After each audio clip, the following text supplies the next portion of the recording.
ओम शांति।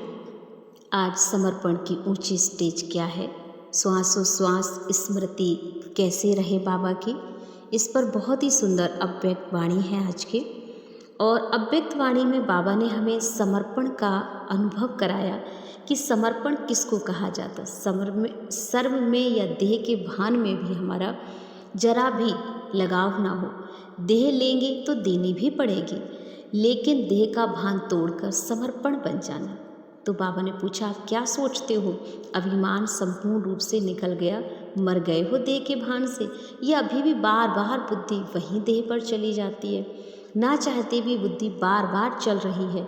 तो इसलिए एक ही संकल्प करें कि हमें संपूर्ण समर्पण स्टेज बनानी है। बस एक बाबा के संग जोड़ना और सबसे बुद्धि का योग तोड़ देना है, क्योंकि जब सबसे बुद्धि योग टूटेगा ना हमारा, तभी हम हर बंधन से अपने आप को आज़ाद अनुभव कर सकेंगे। फिर बाबा ने कहा, जो जितना सहनशील होगा उनमें उतनी ही शक्ति भी बढ़ेगी। जो श्वासों श्वास स्मृति में रहता होगा उसमें सहनशीलता का गुण जरूर होगा, और सहनशील होने के कारण एक तो वह हर्षित मुख भी होगा और दूसरा शक्ति दिखाई देगी। उसके चेहरे पर निर्बलता नहीं। यह जो भी कभी कभी मुख से निकलता है ना, कैसे करें, क्या होगा, ये शब्द निर्मलता के हैं जो नहीं निकलने चाहिए। जब मन में आता है तो मुख पर आता है, परंतु मन में नहीं आना चाहिए। मन मनाभव मध्याजी भाव बनकर रहना है, अर्थात मन ही मन बाबा को याद करते रहना है। और निर्मलता के जो बोल निकलते, क्या करें, कैसे करें, ऐसा हो गया, ये सारी भान से अपने आप को हमें आज़ाद करना चाहिए। साथ में बाबा ने लास्ट में अमृत वेले पर अटेंशन दिलाया कि अमृत वेले का समय बहुत अच्छा होता है, और उस समय बाबा चक्र लगाते हैं, तो बच्चों को भी उस समय योग की स्थिति में ही रहना है। थकावट अनुभव नहीं करनी कि थक गए तो योग नहीं कर पा रहे, लेकिन जो साकार में बाबा जैसे पालना करते थे वैसे अब भी अव्यक्त रूप में बच्चों की पालना करते रहेंगे। तो ये थे बाबा के सारांश में हमने बाबा की बातों को समझा कि कैसे हम अपने आप को हर्षित मुख रख सकते हैं और सहनशील बन करके श्वासों श्वास बाबा की याद का अनुभव कर सकते हैं। अब सुनेंगे बाबा के अव्यक्त महावाक्य विस्तार से। अव्यक्त स्थिति में स्थित होकर अव्यक्त को व्यक्त में देखो। आज एक प्रश्न पूछ रहे हैं, सर्व समर्पणमय बने हो। सर्व समर्पणमय है ही, ये सभी का विचार है, या और कोई का और विचार है। सर्व समर्पण किसको कहा जाता है? सर्व में ये देह का भान भी आता है। देह ले लेंगे तो देनी भी तो पड़ेगी, लेकिन देह का भान तोड़कर समर्पण बनना है। आप क्या समझते हो, देह के अभिमान से भी संपूर्ण समर्पण बने हो? मर गए हो या मरते रहते हो? देह के संबंध और मन के संकल्पों से भी तुम देही हो। यह देह का अभिमान बिल्कुल टूट जाए, तब कहा जाए सर्व समर्पणमय जीवन। जो सर्व त्यागी सर्व समर्पणमय जीवन वाला होगा, उनकी ही संपूर्ण अवस्था गाई जाएगी।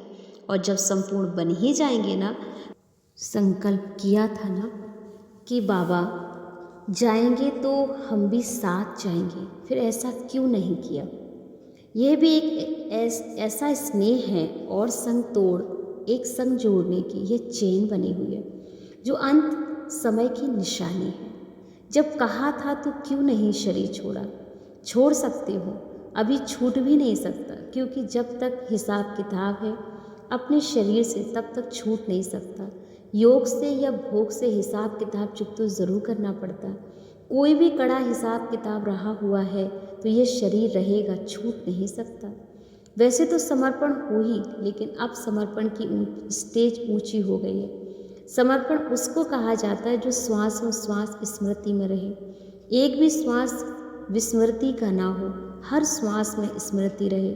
और ऐसे जो होंगे ना, उनकी निशानी क्या हो, उनके चेहरे पर क्या नज़र आएगा, क्या उनके मुख पर रहोगा मालूम है? हर्षित मुख।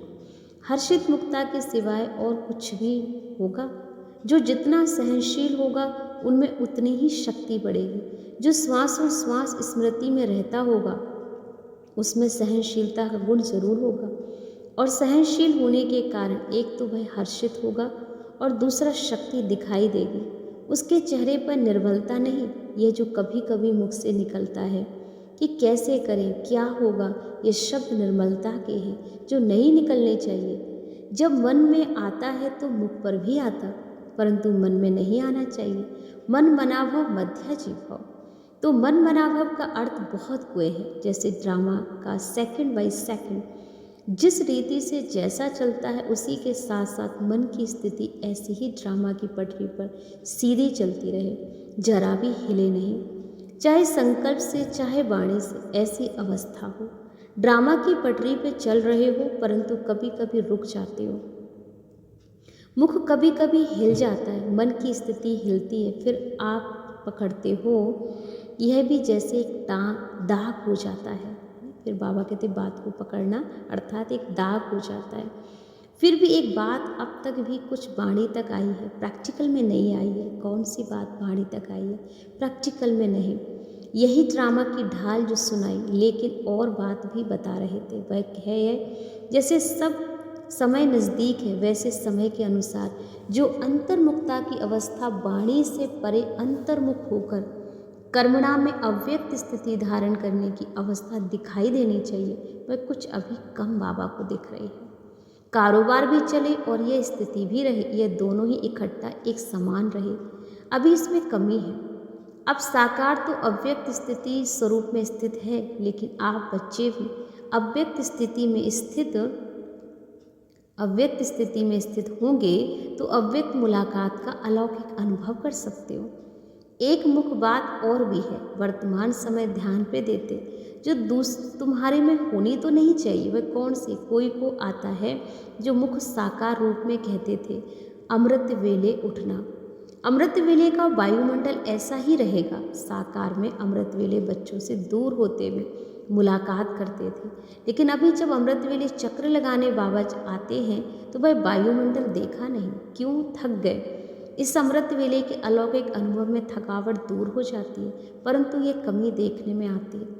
और यह बाप दादा की शुभ इच्छा है कि जल्दी से जल्दी इस अव्यक्त स्थिति का हर एक बच्चा अनुभव करे। वैसे तो आप सब जब साकार से साकार रीति से मिलते थे तो आपकी साकारी स्थिति बन ही जाती थी। अब जितना जितना अव्यक्त आकारी स्थिति में स्थित होंगे उतना ही अलौकिक अनुभव करते रहेंगे। ओम शांति।